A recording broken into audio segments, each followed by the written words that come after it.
Have you ever wondered how to make a good French fry? I'm going to show you, but that's not so impressive.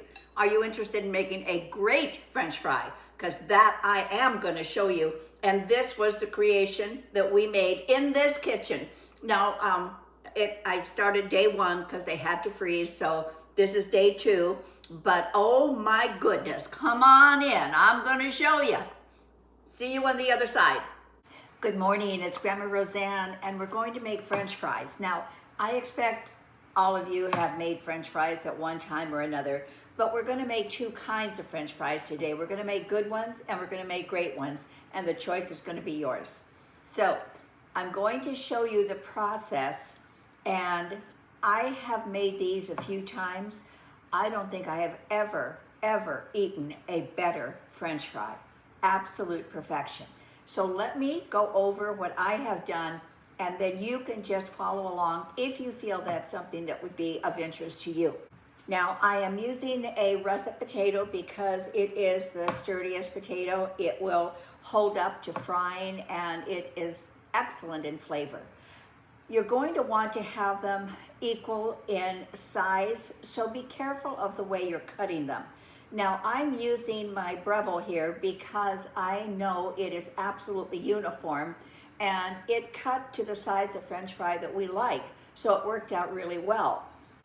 Now, if you're cutting them on your own, the first thing you want to do is cut off that little edge at the bottom so that you have a flat surface, because that makes it much safer for you.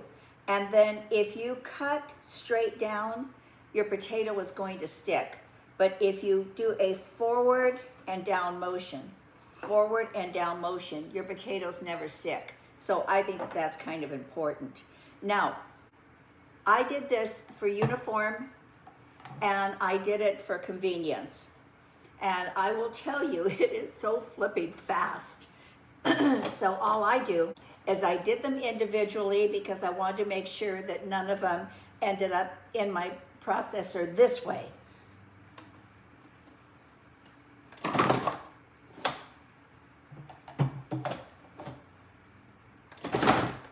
Now, if you're just doing 2 potatoes, I don't know that I would mess up my entire food processor, but wait a second. But as you can see here, I'm doing a massive amount of potatoes. So I will put these last few in. Whoa. And now you are going to notice very quickly that your water is very milky looking. And that's the starch coming out of the potatoes, and that's what you're looking for. So what we're going to do is rinse these. Not once, not twice, not 3 times, probably 4 to 5 times in order to get all of that starch out. And you'll know you're done when that water is very, very clear and you're not seeing that milkiness in there. The difference between a good potato and a great potato are incremental steps. If you choose to not rinse them at all, it's going to be an okay potato. If you rinse it once or twice, it'll probably be a good potato. If you rinse it 4 or 5 times until it is absolutely clear, you're going to have a great potato. But that's what I'm saying. It's going to be up to you. So I'm going to go through and rinse these. I'll tell you how many rinses it took for me. I'll be right back. Now we need to cut these to the desired width. And remember what I said about cutting forward and that knife not sticking? Look at this. So easy. Put them right back into water because you don't want them to oxidize. And here you make the determination as to how thick or thin you want those potatoes to be.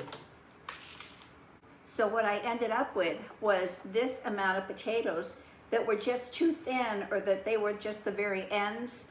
And so they're not going to waste. I'm just going to cook these up and mash them. They'll be perfectly fine. Now, as you do this, you look at your water again. And did you get all the starch out? I did not. So as you cut that potato down and create that French fry cut, there's more surface for that starch to release, and that's what happened. So I'm going to go back and rinse them again. It just took one more rinse and the water came clear. Now we're going to put ice on top of them, and we're going to leave them in the refrigerator for 1 hour. Remember, We're going for great, not good. There goes my ice. And in the refrigerator for 1 hour. All right, it's been an hour that they were in our refrigerator, so what we're going to do now is drain them. I'm going to pat them dry. Give me a second. You can use paper towels. I'm using a tea towel.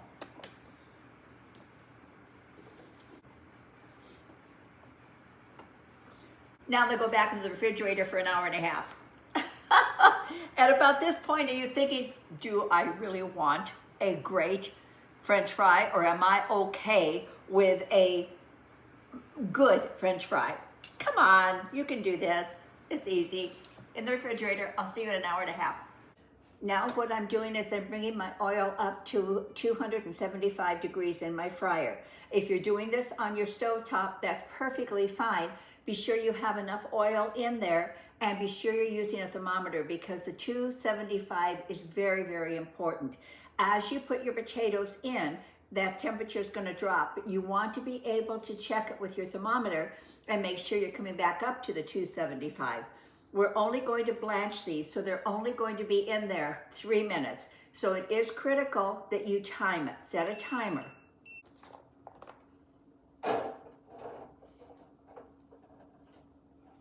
And don't crowd your pan, okay? Alexa, time 3 minutes. 3 minutes, starting now. It's a very, very slow cook. You want to be able to mix them up, separate them rather. I don't know about you, but I have to set a timer, because honestly, after 1 minute, I would be saying, oh, that's enough. It's 3 minutes. I have no concept of time like that. And even though we have long ones and short ones, they're going to fry the same amount of time, simply because they're the same width. So there's the, it might be longer, but width-wise, they're exactly the same. So they're going to have the same cooking time. And if you'll taste one, they're done. They're not pretty, but they're done. And true to my word, I took all those little extra pieces that didn't make the cut to be a French fry. They became a perfect mashed potato. So, nothing was wasted. Oh, that's good. I ended up with 2 full trays of par-fried fries. Now, this is the beauty of having done this. I am going to spread these out so that they are single file here, and they're not overlapping, and I'm going to freeze them. And when I do that, after a couple of hours, I can go in and just gather them up, put them in a freezer bag, put them back in the freezer, and then when I'm ready, I have French fries like in 3 or 4 minutes. It's the next day. Our potatoes have frozen, and we are so ready to bag these up. But I am going to keep a few out, and we are going to fry them, because I want you to know that when we went from good to great, it was worth the extra work. And it really wasn't extra work, just a little extra time. Okay, I'm bringing my deep fryer up to 400 degrees. So if you're using a skillet with oil, be sure you're at 400 degrees. Get it very, very, very hot.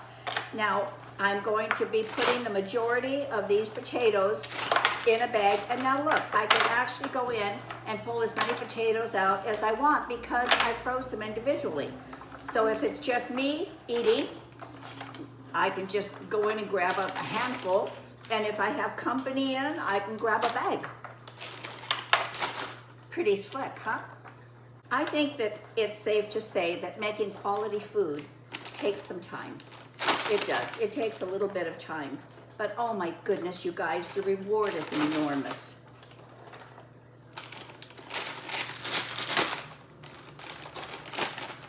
Now, I vacuum seal everything, so if you do have a food saver, or if you do have any kind of a vacuum seal, it's great. But if not, just put it into a freezer bag and pop it into your freezer. So what I have done is I have vacuum sealed these. If you have a food saver and you can vacuum seal, all the better. But if not, don't worry about it. Put it into a freezer bag and pop it into your freezer. I just know that these would last forever, probably, because all the air is extracted. That's to say that they're going to last beyond 2 weeks. They won't. We're going to eat them up really quick. Now I'm waiting for this again still to hit 400 degrees, and then we're going to fry up just a batch right now. All right, we're up to 400 degrees right now, and the beauty of this is I didn't have to let these defrost. I just pulled them out of the freezer, and I'm going to pop them right into the hot oil.